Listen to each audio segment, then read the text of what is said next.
ಕ್ರಮ ತೆಗೆದುಕೊಳ್ಬೇಕು ಅಂತ ಸರ್ಕಾರದವರು ಹೇಳ್ತಾರೆ. ಏನು ಕ್ರಮ ತಗೊಳ್ತೀರಾ? ಡಿಜೆ ಹಳ್ಳಿ ಕೆಜೆ ಹಳ್ಳಿ ನಿಮ್ಮ ಶಾಸಕನ ಮನೆಗೆ ಬೆಂಕಿ ಇಟ್ಟಂತ ಮೊದಲನೇ ಆರೋಪಿ ಸಂಪತ್ ರಾಜ್ ಅವರಿಗೆ ಮರ್ಯಾದೆ ಕೊಟ್ಕೊಂಡು ನಿಮ್ಮ ಜೊತೆ ಓಡಾಡಿಸ್ತೀರಾ? ಇವ್ರ ಮೇಲೆ ಕ್ರಮ ತಗೊಳ್ತೀರಾ ನೀವು? ಅಯ್ಯಯ್ಯೋ. ಶಿಡ್ಲಘಟ್ಟ ಪೌರಾಯುಕ್ತೆಗೆ ಕೈ ಮುಖಂಡನ ಬೆದರಿಕೆ. ಜಿಲ್ಲಾ ಉಸ್ತುವಾರಿ ಸಚಿವ ಡಾಕ್ಟರ್ ಸುಧಾಕರ್ ಅವ್ರ ಪ್ರತಿಕ್ರಿಯೆ ತುಂಬಾ ಸಾಫ್ಟ್ ಆಗಿ ಏನ್ ಪ್ರತಿಕ್ರಿಯೆ ಕೊಟ್ಟಿದ್ದಾರೆ? ಮಹಿಳಾ ಅಧಿಕಾರಿಗೆ ಬೆದರಿಕೆಯನ್ನು ನಾನು ಒಪ್ಪಲ್ಲ. ಮತ್ತೆ ಏನ್ ಮಾಡ್ತೀರಾ? ಕಾಂಗ್ರೆಸ್ ಮುಖಂಡ ಹಾಗೆ ಮಾತನಾಡೋದು ಸರಿಯಲ್ಲ. ಆಯ್ತು, ಮುಂದೆ ಮಹಿಳಾ ಅಧಿಕಾರಿಗೆ ನಿಂದನೆ ಮಾಡಿರೋ ತಪ್ಪು. ಕರೆಕ್ಟ್, ಎಲ್ಲರೂ ಅದನ್ನೇ ಹೇಳ್ತಾ ಇರೋದು. ಶಿಡ್ಲಘಟ್ಟ ಕೈ ಮುಖಂಡ ರಾಜೀವ್ ಗೌಡ ವಿರುದ್ಧ ಕ್ರಮಕ್ಕೆ ಸೂಚನೆ. ಏನ್ ಕ್ರಮ ತಗೊಳ್ತೀರಾ? ಏನ್ ತಗೊಳ್ತೀರಾ ಮಾನ್ಯ ಉಸ್ತುವಾರಿ ಸಚಿವರಾಗಿರುವಂತ ಸುಧಾಕರ್ ಅವರೇ? ಏನ್ ಕ್ರಮ ಅನ್ನೋದನ್ನ ಹೇಳಿ ಫಸ್ಟು.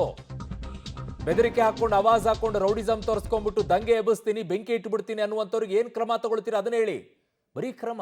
ಸಚಿವರಾದಂತಹ ಡಾಕ್ಟರ್ ಸುಧಾಕರ್ ಅವರಿದ್ದಾರೆ, ಬನ್ನಿ ಮಾತಾಡ್ಸೋಣ. ಸರ್, ನಿಮ್ಮ ಗಮನಕ್ಕೂ ಬಂದಿರಬಹುದು ಶಿಡ್ಲಘಟ್ಟದಲ್ಲಿ ಪೌರಾಡಳಿತ ಆಯುಕ್ತೆ ಅವರ ಬಗ್ಗೆ ಅಲ್ಲಿನ ಕಾಂಗ್ರೆಸ್ ಮುಖಂಡ ಮಾತನಾಡಿದ್ದಾರೆ. ಈ ಬಗ್ಗೆ ಏನು ಕ್ರಮ ಆಗುತ್ತೆ? ಈ ರೀತಿ ಮಾತಾಡುವಂಥ ಸರಿ ನಾನು ಅಂತದ್ದು ನನ್ನ ಗಮನಕ್ಕೆ ಬಂತಿದ್ದು. ಖಂಡಿತ ಇದು ಭಾಳ ಅಸಭ್ಯ ವರ್ತನೆ. ಇದನ್ನು ಯಾರೇ ಆಗಲಿ ಮಾತಾಡಬಾರ್ದು. ಯಾಕಂದರೆ ಅದು ನನಗೆಲ್ಲ ಮಾಹಿತಿ ತರಿಸ್ಕೊಂಡೆ ನಾನು. ಈಗ ಬಳ್ಳಾರಿಯಲ್ಲಿ ಏನಾಯಿತು ಅಂತಕ್ಕಂಥದ್ದು ನಮಗೂ ನಿಮಗೂ ಗೊತ್ತಿದೆ. ರಾಜಕಾರಣಿಗಳು ನಾವು ಫ್ಲೆಕ್ಸ್ ಹಾಕುವಂಥದ್ದಕ್ಕೆ ಈಗ ಅನುಮತಿ ತೊಗೋಬೇಕು. ಕೆಲವು ನಗರಸಭೆಗಳಲ್ಲಿ ಸ್ಥಳೀಯ ಸಂಸ್ಥೆಗಳಲ್ಲಿ ನಿರ್ಬಂಧಗಳಿರ್ತವೆ.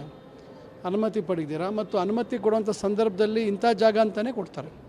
ನಮಗೆ ಇಷ್ಟ ಬಂದಂಗೆ ಎಲ್ಲಂದ್ರಲ್ಲಿ ಹಾಕೋದಲ್ಲ. ಈಗ ಏನಾಗಿದೆ, ಕೆಲವರಿಗೆ ಫ್ಲೆಕ್ಸ್ ಹಾಕ್ಬಿಡೋದು, ನಂತರ ಅನುಮತಿ ಕೇಳುವಂಥದ್ದು. ಬಹುಶಃ ಇದು ಯಾರು ಒಪ್ಪುವಂಥದ್ದಲ್ಲ. ಆದರೂ ಮತ್ತು ಅಧಿಕಾರಿಗಳಿಗೆ ಆ ರೀತಿ ಭಾಳ ಕೀಳಮಟ್ಟದ ಅವಾಚ್ಯ ಶಬ್ದಗಳನ್ನು ಬಳಸಿರ್ತಕ್ಕಂಥದ್ದು. ಮತ್ತು ಅದರಲ್ಲೂ ಪಾಪ ಅಲ್ಲಿ ಪೌರ ಕಾರ್ಮಿಕರು ಇರ್ತಾರೆ.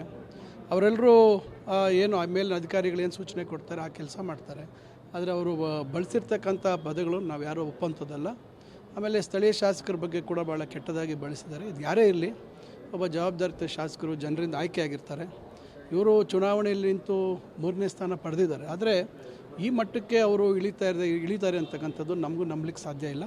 ಖಂಡಿತ ಕಾನೂನು ರೀತಿ ಎಲ್ಲ ಕ್ರಮ ತೆಗೆದುಕೊಂಡು. ಸರ್, ಇಷ್ಟೊತ್ತಾದ್ರೂ ಕೂಡ ಬೆಂಕಿ ಹಚ್ತೀನಿ ಅನ್ನುವಂಥ ಮಾತುಗಳನ್ನು ಆಡ್ತಾರೆ. ಇಷ್ಟೊತ್ತಾದರೂ ಕೂಡ ಅವರ ಬಂಧನ ಆಗಿಲ್ಲ ಅನ್ನೋಂಥದ್ದಾದರೆ ಸರ್ಕಾರ ಕಾಂಗ್ರೆಸ್ ಅವರನ್ನ ರಕ್ಷಣೆ ಮಾಡ್ತಿದೆ ಅನ್ನುವಂಥ ಆರೋಪಗಳು ಕೇಳಿಬರ್ತಿದೆ. ಇಲ್ಲ, ಖಂಡಿತ ಆ ರೀತಿ ರಕ್ಷಣೆ ಅಂತಲ್ಲ. ಈಗ ಅವರು ದೂರು ಕೊಡಬೇಕು. ಅಧಿಕಾರಿಗಳು ಯಾರೀಗ ಯಾರ ಮೇಲೆ ಅವರ ಪದ ಬಳಕೆ ಮಾಡಿದ್ದಾರೆ, ಅಧಿಕಾರಿಗಳು ಯಾವ ಏನೋ ದೂರು ಕೊಡ್ತಾರೆ, ಅದರ ಆಧಾರದ ಮೇಲೆ ಕಾನೂನು ರೀತಿಯ ಏನು ಕ್ರಮ ಆಗಬೇಕು ಖಂಡಿತ ತೆಗೆದುಕೊಳ್ತಾರೆ. ಸರ್, ನಿಮಗೂ ಗೊತ್ತು, ದೂರು ಕೊಡುವಂಥದ್ದು ಸುಮೋಟೋ ಕೇಸ್ ಹಾಕ್ಕೊಳ್ಳುವಂಥ ಕೇಸು. ಇಷ್ಟೊತ್ತಾದರೂ ಬಂಧನ ಆಗಿಲ್ಲ ಅಂದರೆ ರಕ್ಷಣೆ ಆಗ್ತಿದೆ ಅನ್ನುವಂಥದ್ದೇ ತಾನೇ ಅರ್ಥ ಅಂತ. ಆ ರೀತಿ ಇಲ್ಲ. ಆ ರೀತಿ ಯಾರನ್ನೂ ರಕ್ಷಣೆ ಮಾಡುವಂಥದ್ದಲ್ಲ.